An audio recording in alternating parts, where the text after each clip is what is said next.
Coming up, President Cyril Ramaphosa is expected to close the Western Cape ANC's 9th Provincial Conference later today. Troops from Russia's Wagner mercenary group leaving the city of Rostov, as reports confirm the group's leader Yevgeny Prigozhin goes to exile in neighboring Belarus. And the eThekwini municipality expects Hollywood bets Durban July to create 1,500 jobs.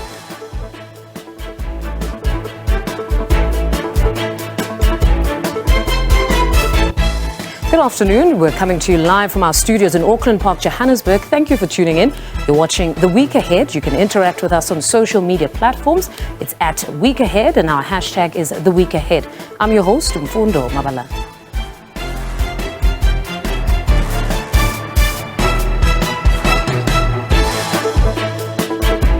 Now, as the ANC Youth League heads for its 26th national conference, observers say renewal is a very urgent task for it.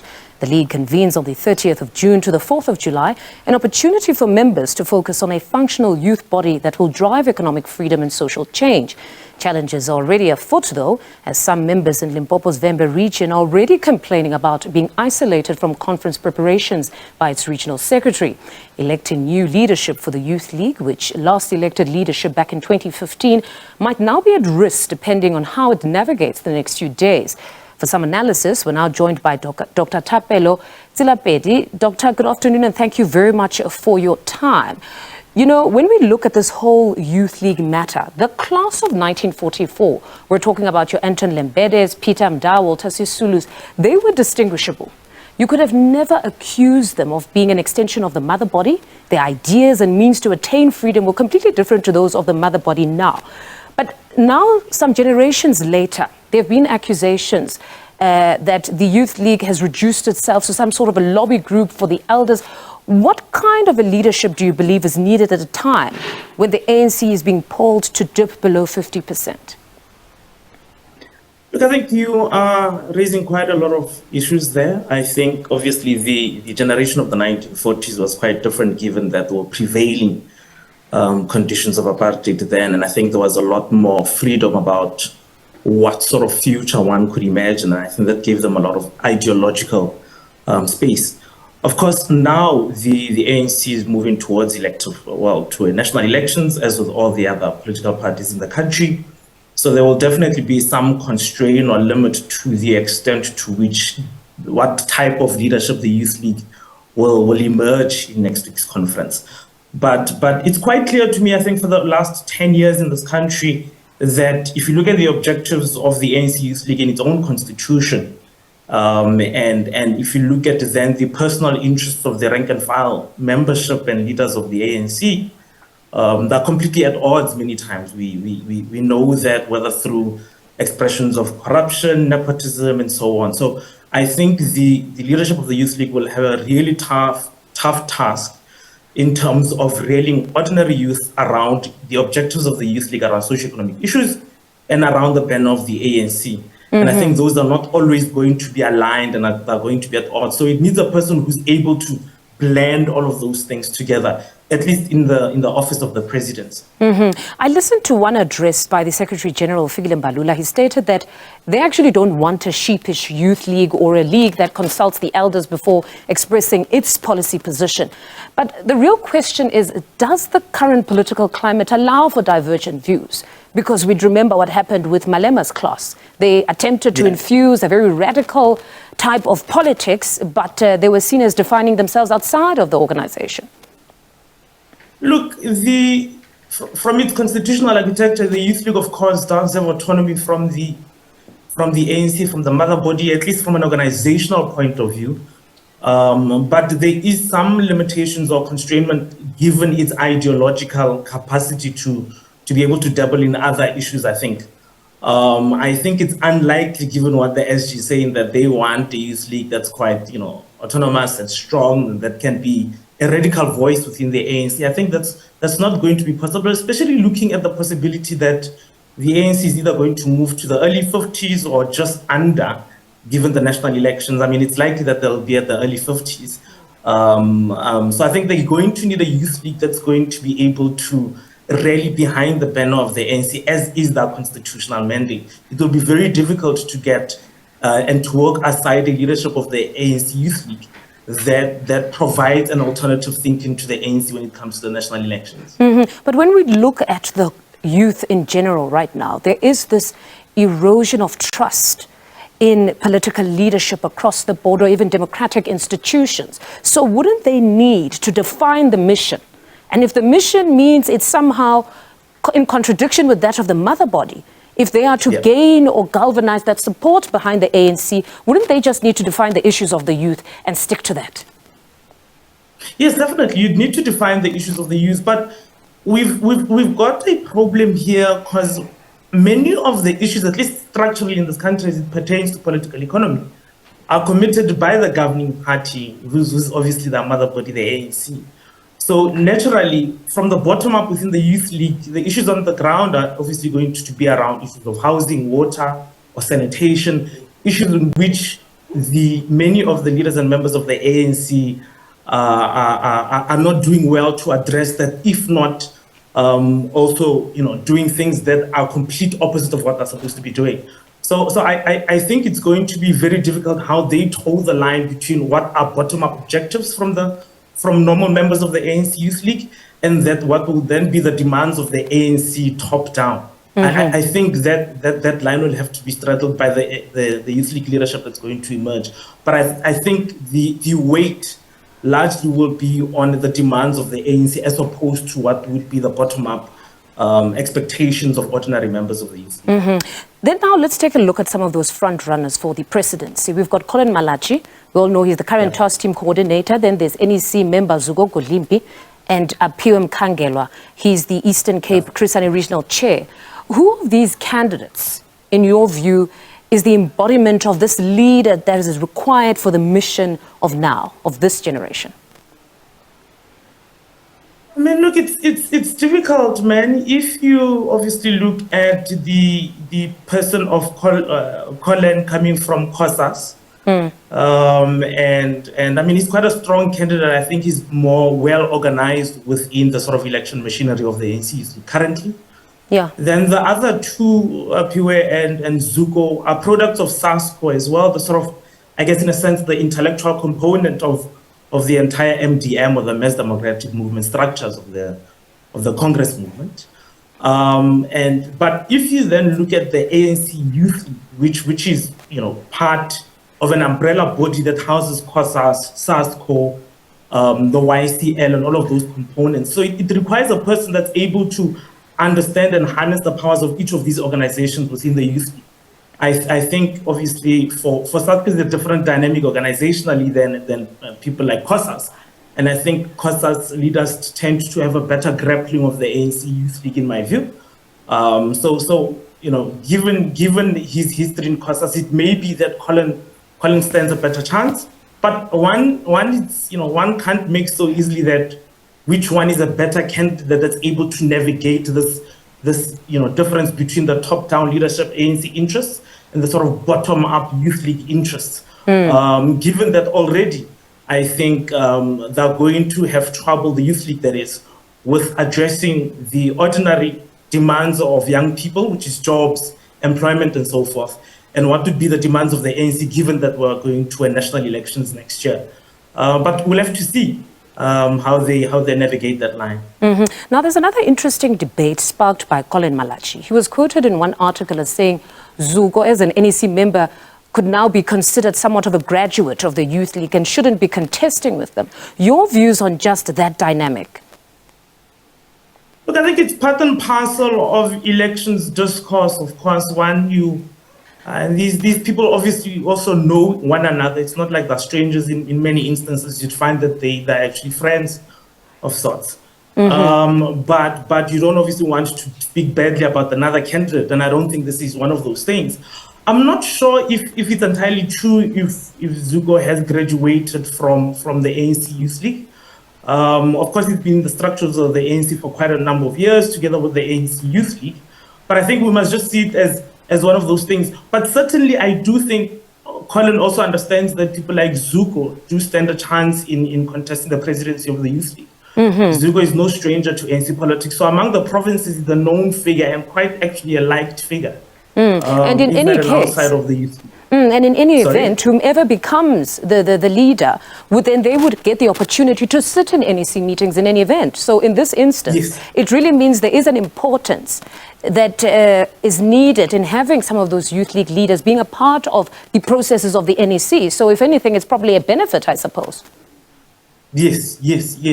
But I mean, remember the biggest part is that it's been a long time the Youth League has had a proper structure in place since 2015, I think. So obviously this is quite a critical moment given also the weakening of the ANC in South Africa's electoral politics. So I think it's quite important how the ANC navigates, I guess, in a sense, its own exit through also how the Youth League positions itself. So I think it's quite a critical moment for the ANC. So quite a lot of interest would obviously prevail over this conference. And what a difficult period it is for the country. So it would be important to see some sort of strong, solid youth league that somehow, like I said, galvanizes some sort of support for the political party. Dr. Thapelo, thank you very much for your time this afternoon. That was Dr. Thapelo. He is a doctor from the University of Rhodes. To the story now, President Cyril Ramaphosa is expected to deliver the closing remarks at the ANC's 9th Western Cape Provincial Conference in Cape Town today. The long-awaited conference was delayed numerous times due to several problems within provincial structures. Vuyise Telusisa has been elected as provincial chairperson. Sharon Davids is the new deputy chairperson, while Neville Dalport has been elected as the provincial secretary. Now, Ayanda Bands will serve as the party's deputy secretary, while Derek Appel was elected unopposed as treasurer. We're at the CTICC for the third and final day of the 9th Provincial Conference of the ANC. Of course, leadership was elected in the early hours of this morning, but let's get straight into it with a spokesperson for the ANC in the Western Cape, Sifiso Mtsweni. Sifiso, good morning and thank you for joining us. Run us through what happened in the early hours of the morning and please provide us with the names of the new leadership.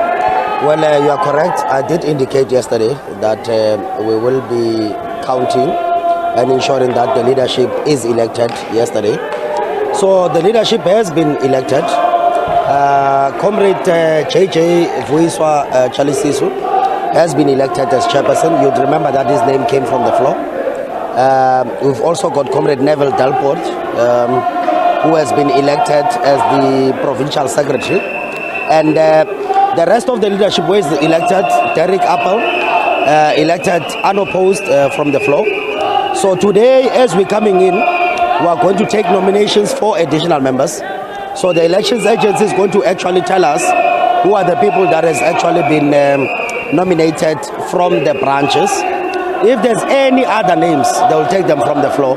But I can now confidently say that the Western Cape does have a newly elected provincial executive committee. What is the sentiment? What is the feeling? Will this mean progress for the ANC in the province, the new leadership? Well, one thing for sure, the branches are happy. Democracy took place. It was a democratic process. It will still be a democratic process. As to whether the people out there accept what we have done here as delegates remains to be seen. But I think the vibrant culture and the democratic culture of the ANC has been displayed. There were some challenges in this conference, but I'm happy that we are where we are today, where there is a chairperson, there's a secretary, there's a treasurer. We're going to have additional members. Yesterday there were commissions. People went to commissions. They've made their contributions. Those commissions are going to come back and report here today. And we will then look at it. We are discussing the election strategy today. It will be a closed session. After this, let's hope that the ANC can really come out stronger, more united, and try and see how it can take the Western Cape forward. Is there some disappointment about people who were expected to make it but didn't? No, look, the ANC is a democratic organization. And by the way, in the ANC, you don't raise your hand. People identify you. Now, you would have seen yesterday when the elections agency came, the actual nominations from the branches, it was only 2 candidates. You guys were talking about 4, 5. But the only candidates that were nominated from the branches are only 2. It was Comrade Cameron Dagmo, it was Comrade JJ came from the floor, Unfortunately, the other candidates couldn't make it. But as I said, democracy has prevailed. I mean, you can see the numbers. I did indicate, if you remember on Friday, that whoever that is going to be the chair of the province will be overwhelmingly elected by the branches and the delegates, and that's exactly what has happened. Lastly, what is up for today? Discussions, report backs, and then the president will do the closing, correct? That's correct. We're going to have commissions reporting back. As they are reporting back, the electoral agency will take nominations, if there are any, from the floor for the additional members. As we are discussing reports, people will go up and vote. And by the way, let me say we're impressed with the pace in which the elections agency is actually running this thing. They've worked throughout the night, as I indicated. We all didn't sleep. We had to make sure that things are done. And I'm sure today, by 5 p.m., I didn't want to mention the time, but we will be expecting that the president is going to come here and close the conference.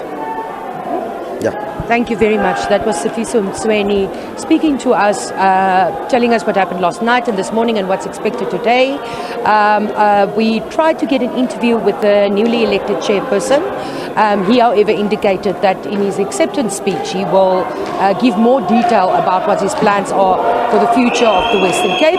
But he did say that they're going back to basics and taking charge again of the province as he believes it should be. As you can hear in the background, people are very excited.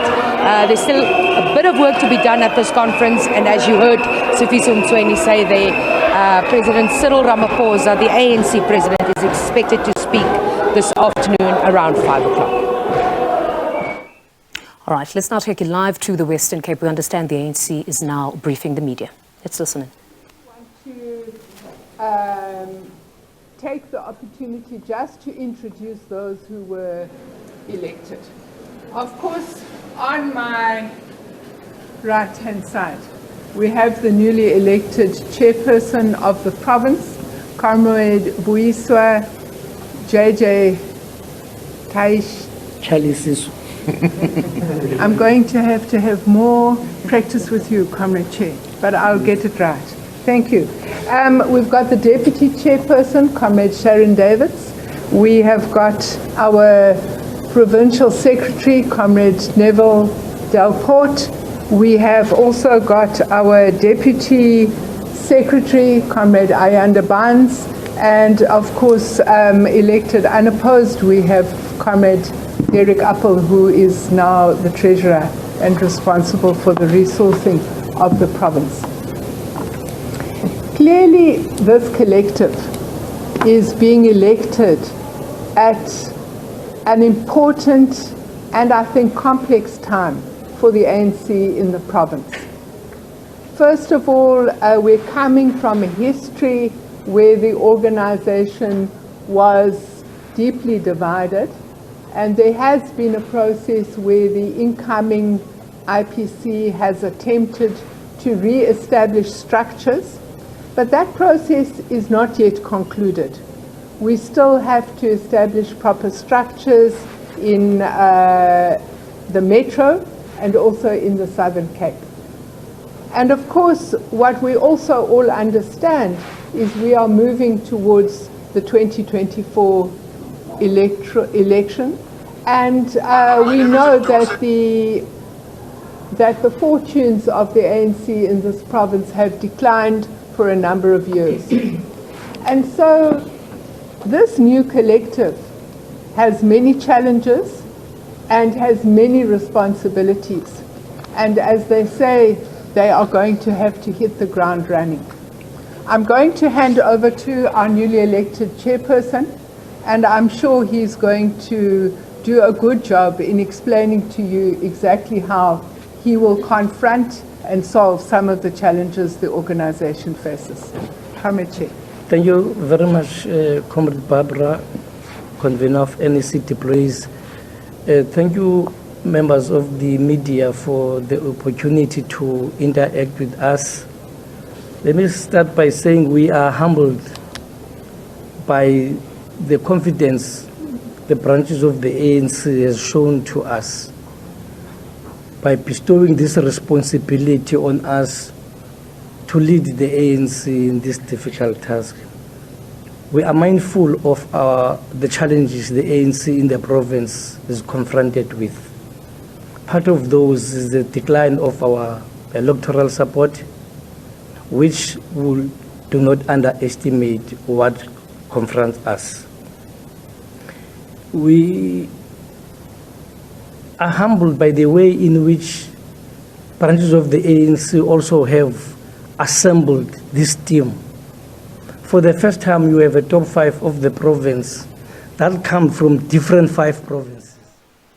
All right, those are live visuals there from the Western Cape, where the new leadership of the African National Congress is busy addressing the media, just talking about some of the issues that they will have to deal with as a matter of urgency. But we take you to another important briefing. Government Communication and Information System is currently holding a media briefing on the work of the National Energy Crisis Committee. Let's take a listen.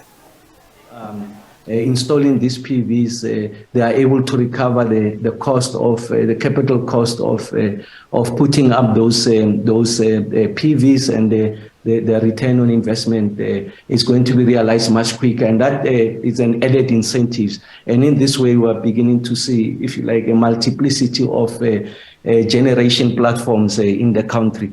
Of course, our recent visit to Vietnam has indicated that there are pitfalls to this exercise, that you should be very careful at the rate at which you are introducing new generation capacity from solar PV, because that has got the capacity to also collapse the grid. So the issues around grid strengthening are important for you to be able to realize this benefit. We have seen now that municipalities like Polokwane, Rustenburg, Govenberg, Msunduzi, eThekwini, and KwaDuguza are in the process of evaluating these embedded generation applications. Although they've not gotten to a stage of compensating customers to feed into the grid, it's a conversation we're having with them, so that we're able to expand the flow of generation capacity, so that we're able to not only eliminate load shedding, but build energy resilience in the country going forward. So there's significant improvement working with the local authorities to ensure that the reforms that have been introduced with regards to embedded generation, removing the requirement for licensing, essentially registering, that benefit can be realized for as long as we are able to ensure that there's a form of feed-in amongst others, but also arrangement. And I did say in our last briefing that we are working on a willing framework so that we make it possible for independent generators to transact with the private sector off-takers, and we're able to use the installed infrastructure of both Eskom and municipalities to transport the electrons, and the net benefit will be to the entire grid, and we're able to expand the flow of what is available to us. What are some of the milestones that we have achieved? We did say the last time that we're launching the winter campaign. We've appointed a service provider with the necessary expertise to work with us, so that we amp up the message in relation to demand-side interventions. We did make the point the last time that our target is to reduce demand by about 1,000 megawatts in the next 6 months, and we'll remain on track to do that. Of course, we'll share with you at the right time the kind of progress and the traction that we're seeing, and that is a function of our ability for us to be very aggressive in people's faces, just trying to make a case on why we need to reduce demand. And we did say that we will finalize the revised grid capacity allocation principles, and following input from stakeholders, the interim grid capacity allocation rules have been published by Eskom, And these rules will be implemented in parallel to their incorporation into the grid code by NERSA. A significant development that is also going to help us to ensure that we address the issues of load shedding. We have on previous occasion indicated that we are establishing a one-stop shop for energy project, and I want to say that that one-stop shop is being established by DTIC, which will coordinate regulatory processes for energy projects in the country, and this will be launched in July of 2023. So in the next 6 weeks, we'll be launching that once the necessary capacity and systems are in place. And the last time, also, again, we did talk about the what we refer to as the omnibus bill, its finalization. And of course, we've gotten legal support expertise to help us to fast track that process to support the work that we're doing in NICOM, and also the development of the bill to streamline the regulatory framework for renewable energy project and transmission infrastructure. I must say that the department, the ministry is also putting together, if you like, an approach on how we can finance rather the transmission infrastructure. And I did say the last time when we met that ESCOM has computed the requirements for us to expand the transmission infrastructure and strengthen the grid, and that modeling suggests that we need anything in the order of magnitude of about 210 billion rands. And given the if you like, the balance sheet constraints of ESCOM, and also the fact that it's not allowed to go out and borrow, we need to think creatively on how we can tap into the liquidity that's sitting in the private sector to help to roll out at an accelerated pace the grid infrastructure to be able to aid the new generation capacity, which is principally your wind and PV. And of course, we have modeled the fact that your best wind speed and the best irradiation levels are located in areas that don't have a grid capacity. So for as long as we don't find a solution to resolving how we're going to expand and strengthen the transmission, we are not going to be able to benefit from this new generation capacity. So the strengthening of the grid and its expansion is sitting on the critical path, and the key issue there, it's about the financing. Like I said, we have put together a document, and of course it will be socialized internally in government, and then we'll take it out to the public to say this is how we see the best way of addressing the transmission challenge in the country.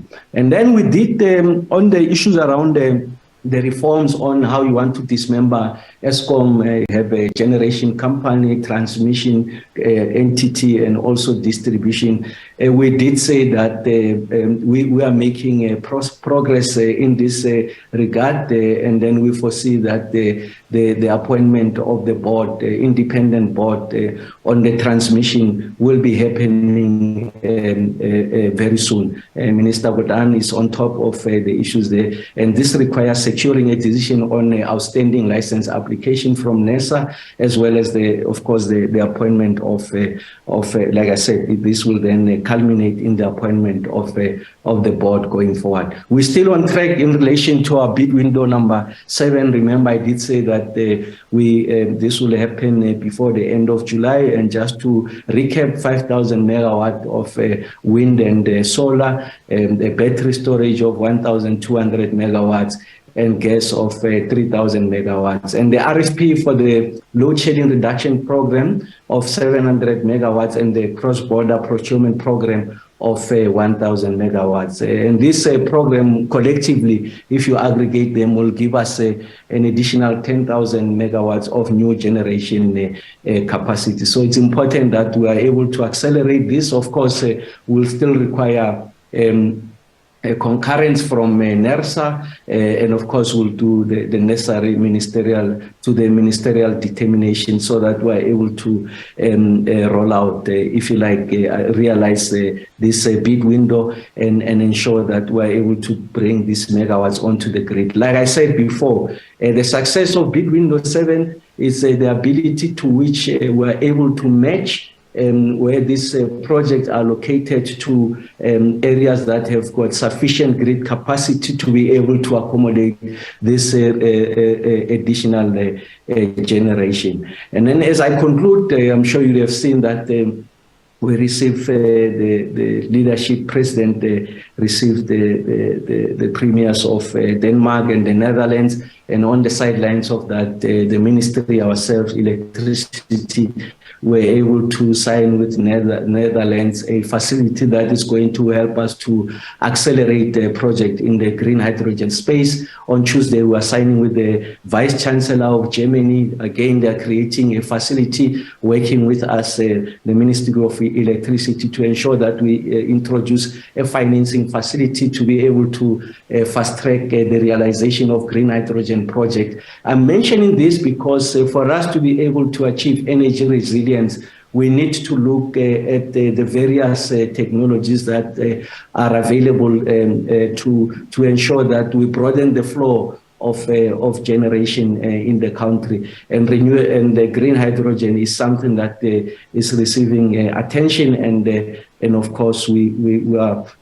engaging with some of the major economies in the world, Western economies, to ensure that they are able to provide the necessary financing, of course meeting our own requirements to ensure that we build a next generation of technologies that are going to help us to address the issues of energy sovereignty in the country. So, Michael, I really want to conclude by saying that we do feel the pain of our people. We know that the businesses still remain under a serious strain, everything possible to ensure that we resolve the question. You can see that there's notable progress. 2/3 of the day, about 16 hours of the day, we have not been having load shedding in the past 2 weeks or so. Only at night we have stage 3 load shedding. But the ultimate intention is to ensure that we do away with load shedding. And once we eliminate load shedding, the next assignment is to make sure that we build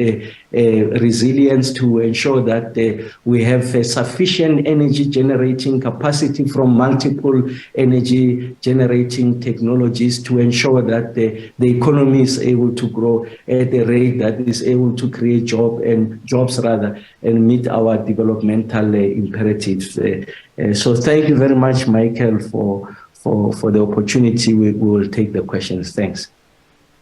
Minister, thank you very, very much. And I think those last words about the vision of the future, that we will have energy, we'll have lots of it, and our economy will grow, and we will get through this tough time as a nation. So thank you very much, Minister Ramokgopa. I just want to check, I don't see Rudy on the chat. Rudy, are you here? I am. He's there. So, ladies and gentlemen, I'm on Minister Ramokgopa's link, so I'm Minister Ramokgopa. Oh, I see. Rudy, well done. Okay, ladies and gentlemen, without further ado, allow me to invite my esteemed colleague Rudy Dix just to do a few of the top-ups from the NECOM meeting, and over to you, sir. No, I just wanted to say I think Minister Ramokgopa has covered it extensively and succinctly provided an update.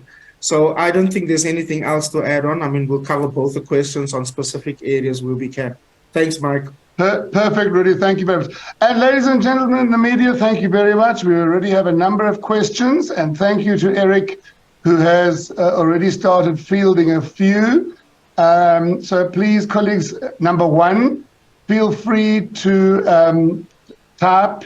I think we will be able to take one or two verbal questions. So for now, let's start off with those we have here. And I'm sure Minister and Rudy and Eric, you can follow in the Q&A chat there. So Eric has had a few already, and Eric, you might want to give a sweep on those. Chris was mentioning the systems report indicating winter demand lower, plus a drop in residual demand. forecasting demand flattened, but indicate some of the reasons for this. So Rudy, Eric, you may want to touch on that. And you may want to just give a quick taste to the question Chris asked about the German partnership. And then Carol Payton. Carol had a few questions relating to the exact reason for the nexus between cold weather this time of the year and the improvements in our losses, just to have a clearer technical explanation of that. And then also then we have Arissa. Eric is mentioning lower demand, but the minister was saying higher demand. What is our current demand? And Arissa, with your permission, I'm not going to field the question of why load shedding levels lower now. I think Minister was quite articulate on why we're seeing that, as was Eric, okay? Catherine Child of Business Day, and Catherine, I also note yours is one of the hands up. Is there a date for the board for the National Transmission Company? I think Minister may have alluded to that already, Catherine, that it's in way, but we can hear. And then Brian, greetings. You have modeled how the 10 billion transmission, have we modeled how the 210 billion rand transmission investment will impact prices? Will it be phased in? Or, I mean, obviously in that question is a sense of, oh my, are we going to be paying a lot more? And then Catherine is also asking, why are Tutuka, Camden and Arno not doing much better? Is there less sabotage or is there better quality coal? So Catherine wants to know what, Eric, are some of those critical success change factors. Jan Vermeulen, My Broadband, can we get an update on the appointment of the SCO? And Minister Ramakgopa, perhaps we can, we might not. Minister Chaveni deferred that question from our post-CAD briefing on Thursday to today's briefing. So if there's anything, obviously we might hear, but if not, Jan, you'll just give us some time for those processes to follow. Terence has another one. What are the output levels? What output levels will Kusile 1, 2, and 3 be able to operate using the temporary stacks? Brian Kamazi, greetings and apologies for not introducing himself. He's from a trade union. What is the current funding status of the generational reliability program for the coal fleet? How much further is required? I think the minister may have touched on that, but Brian, he'll indicate. And then Retumetse Makuya of Citizen. I saw the introducing of a process of implementing the load limiting power in 4 ways. Was there a noticeable use of the plan? And what appliances should people switch off in this plan? And then, Minister and colleagues, I do want to point a question here, or not a question, a comment from Chris Yelland. He would like to congratulate you, Minister Ramakgopa, on the new energy and the urgency that has been brought to the electricity sector. Visits around the world, briefings on a Sunday are indeed refreshing, and improvements in the results are beginning to show. So Mr. Yelland, I really appreciate that comment, and I'm sure the minister may have noted it as well. And then, Eric has made a number of responses to questions already there, but I will then give an opportunity now, Minister, for you to kick off on some of those. And if there's one I may have overlooked in this first round, please do. And then, colleagues, with permission, because I'm ending off round 1 now, there's another one from Zakele Madela. Minister, the question is to you. Is in going forward ahead to stop the decommissioning work that is currently underway? If so, will coal power stations be decommissioned still? By when?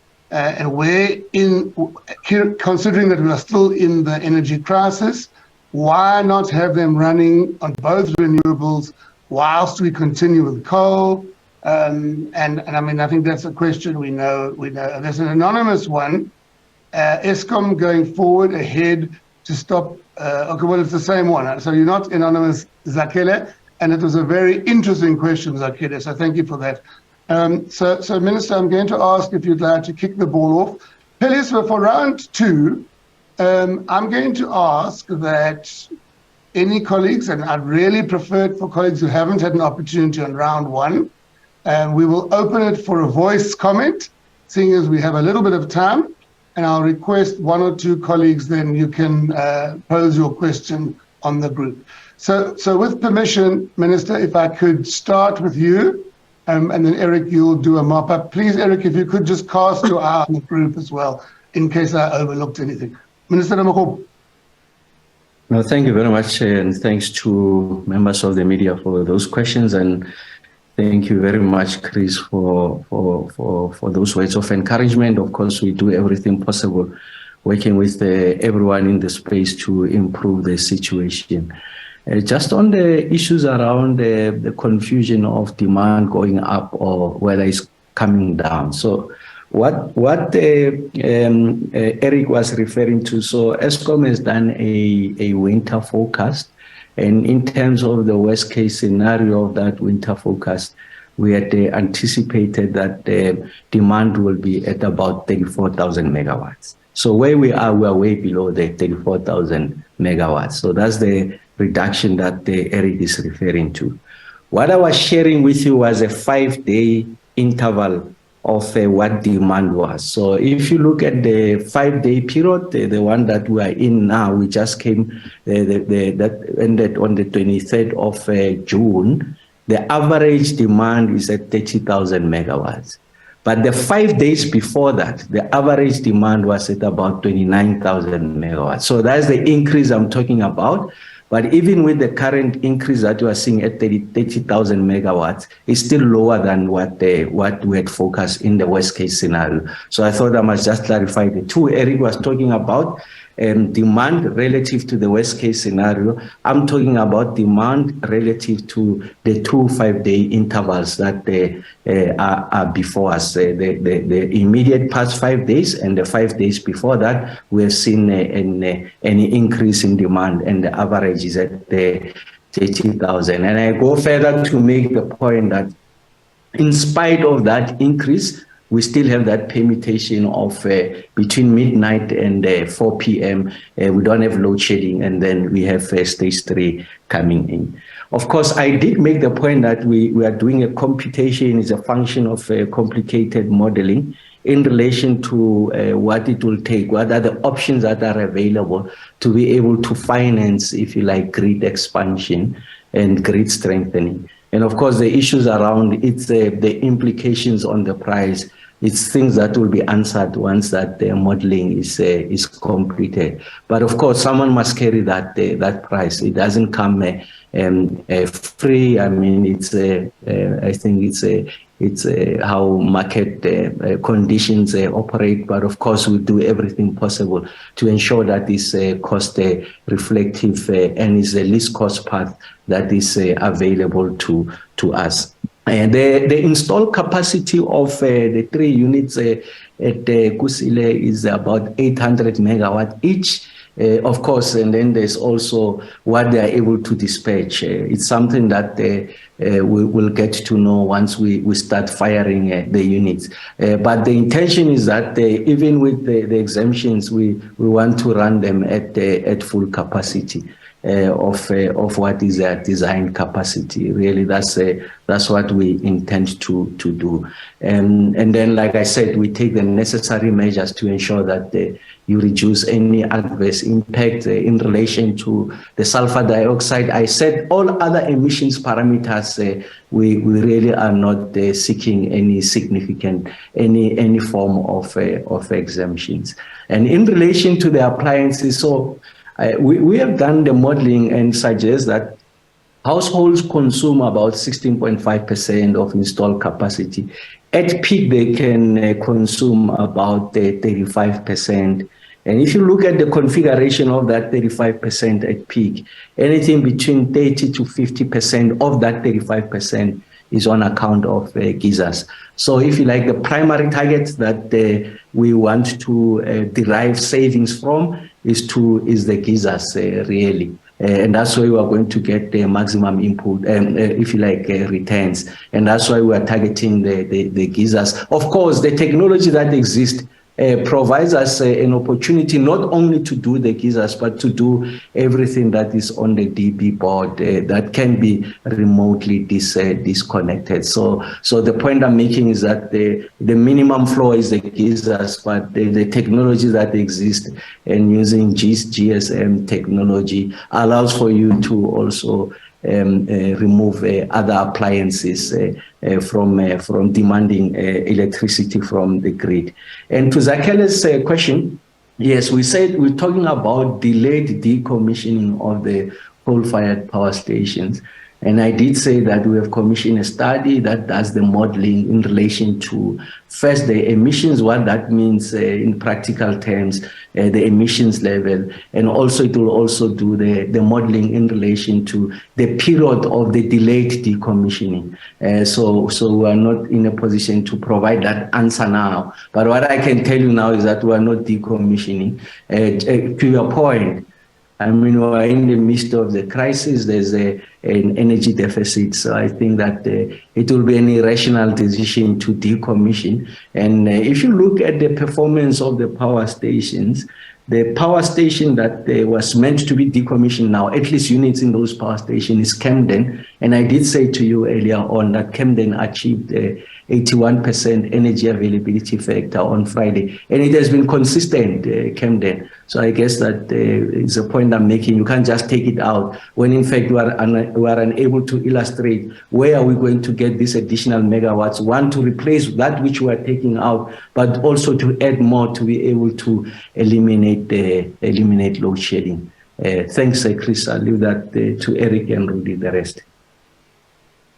Minister, just one I want to ask if you wouldn't mind looking at just before I pass to Eric. There's a very interesting one here from Carol that says, what models are we looking at to get the investment into the transmission grid? Are you looking at build, operate, transfer? And then we have from Zodwa. Zodwa, you didn't say your media house, but you were asking a bit, Minister, she's just asking for a bit more elaboration on this winter campaign that you mentioned that's going to run in all provinces and exactly what it's about. So perhaps just those two, and then I'll ask the other two colleagues to come on. Thanks, Minister. Oh, yes, Carol. What's the problem that's confronting us? So you have a situation where there's new generation capacity that's coming from renewables. And that generation capacity is really concentrated. The density of those projects are in areas where you don't have grid capacity. So you're talking the Western Cape, the Eastern Cape, and the Northern Cape. The Northern Cape is really around PV. The Western and Eastern Cape is around the wind, because the wind speed are much better in those localities. And if you look at the configuration of the grid, is that it's concentrated in your northeast, because coal power stations were constructed at the mouth of the source, and in this instance is coal, so it's next to the coal fields, and that's where the grid strength is located at northeast, and there's an absence of grid to the south. So you need to, for you to benefit from this new generation capacity from renewable, you need to locate it closer to areas where it gives you the best renewable, if you like, generation capacity. Now we know that the ESCOM balance sheet is very weak, and that the ESCOM is not in a position, also as part of the condition of the fiscal support that National Treasury has extended to ESCOM, is not allowed to borrow. Of course, the minister can create exemptions. But we know that the private sector is sitting with liquidity. There's a big liquidity that is with the private sector, but it's not our intention for the state to relinquish ownership of the grid. The state must still remain in control of the grid. So the models we have is exactly that. You need to think about build, operate, transfer. So what I was saying earlier on was that we are looking at those models, including what you have just said, Carol.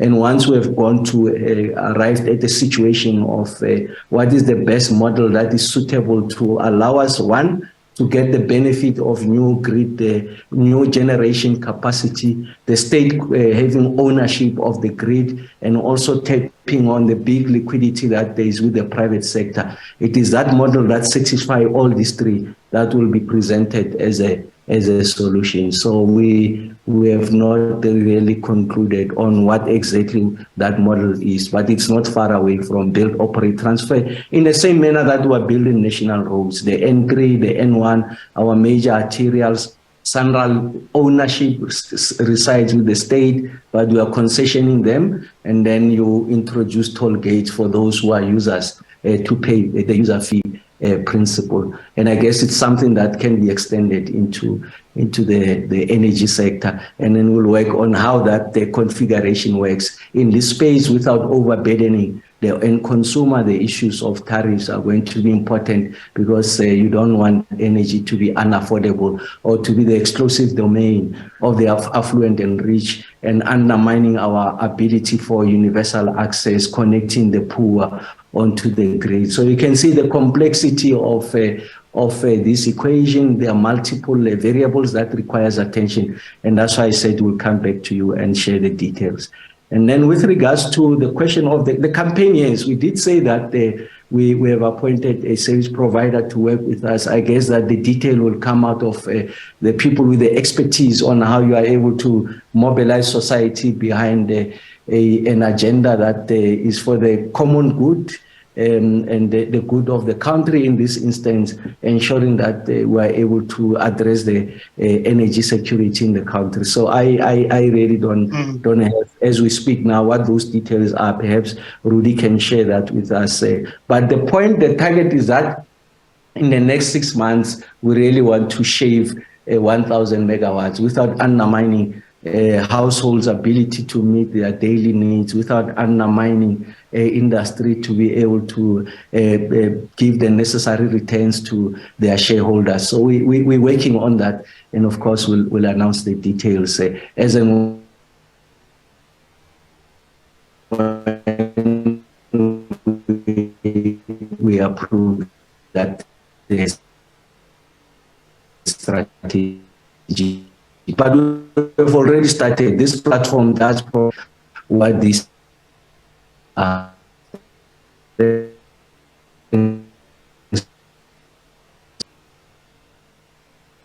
Okay, so I think we've just lost Minister a bit there. That's what.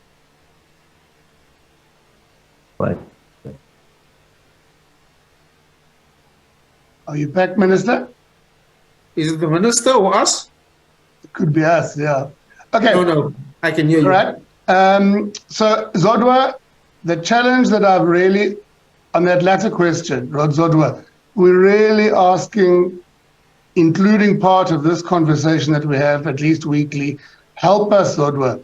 Minister said, obviously, the management of the Giza is one of the biggest things, right? So please, Zodwa, if you could help us get the message out, don't switch on what you don't need, etc. That's very much part of what we'd like to do. So, okay, I see Mr. Dix is ready. Eric, I'll take Rudy to just wrap up that side of the thing, and then we'll end off with yourself. Thank you, Rudy. Thanks, Mike. Thanks, Minister. If you can still hear us. Yes, of course. I think that as Minister had indicated, let's start off with the last point. I think it emphasized that our winter demand program is about saving.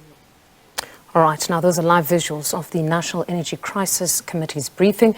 Minister of Electricity, ANC Ramakgopa, as you would have heard, giving a comprehensive update on the country's demand as well as energy availability, as well as plans that are afoot to bring an end to load shedding. Among others, also stating that they do still feel the pain of the people, particularly the business community, but also reiterated that there is notable progress that many of us have seen, where there's now been a significant reduction of load shedding. But we have our journalist on the ground monitoring those proceedings. We'll shift our focus to this particular story now. The eThekwini Municipality's Deputy Chairperson of Economic Development, that's Philin Ndlovu, says this year's Hollywood Bets Durban July is expected to create 1,500 jobs.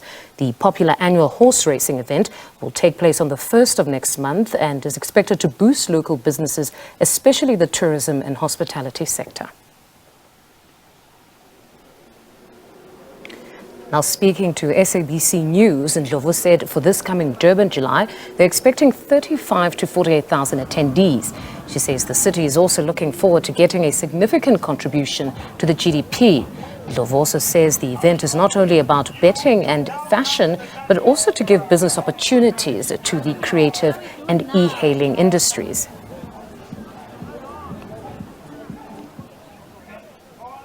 Now, moving further afield, Wagner fighters are leaving Russia's southern Voronezh region after the mercenary group stopped a dramatic rebellion against Moscow.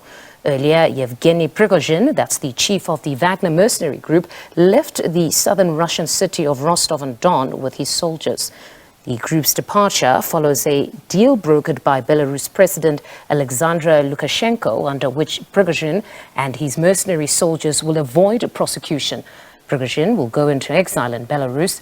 Wagner troops took control of the headquarters of Russia's southern military district in Rostov on Saturday morning and began to advance towards Moscow in a move President Vladimir Putin described as a betrayal and an act of treason.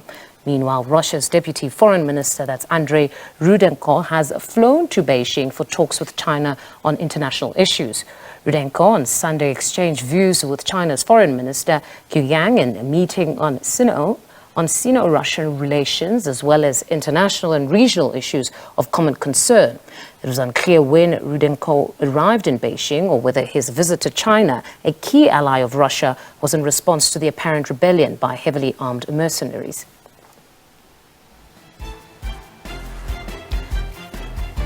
All right, and that's where we leave it for today. We're back next weekend. Do take care.